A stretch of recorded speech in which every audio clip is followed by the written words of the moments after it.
Let's go to Charles in Lakeland. Charles, you're on News 96.5. Go ahead. Hey, thank you for taking my call. Sure. I have a question about elderly estate and executor responsibility. Okay. Recently, my mother passed away last year, and my father is 75. He moved in with my sister, who is assigned as his executor if something were to happen to him. Got it. But she built a new house, and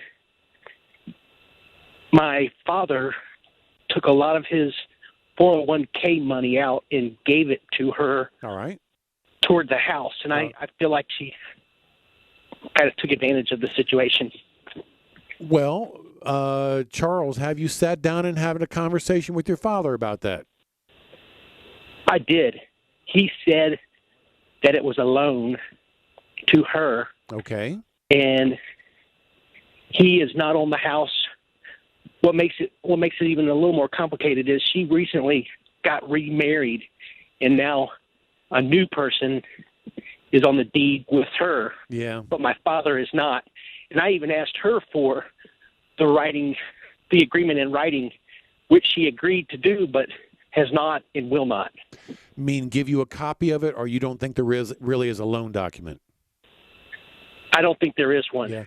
Hey, Charles, I understand your concern, and happens quite often when mom and dad move in with one of the kids, and all of a sudden one of those kids is getting access to mom and dad's money. So, Charles, I don't know what to tell you other than tell your dad to be concerned about this as well. Now, Charles, what your dad needs from your sister is really quite simple, and it's a promissory note. You could Google promissory note, download a form, and as long as your sister signs off on it, if your dad passes away, that is a debt that's owed to your dad's estate, and it will get paid back. So simple little promissory note would make everybody feel better and might hopefully open up your dad's eyes if your sister is really unwilling to sign this thing. Beyond that, go ahead. What if he doesn't? Yeah. Well, if he does, she won't? Well, if she won't, she won't. And then your dad might say, Charles, hey, what can we do? That's life. Or your dad might say, Charles, you're right. Here's what I'm going to do. I'm going to change my will. I'm going to back out of her share of the money that I gave her for her house. And that's how I'll even things up when I pass away. Okay. So if she doesn't do anything and he's not willing to push her for it, then it's just a done deal.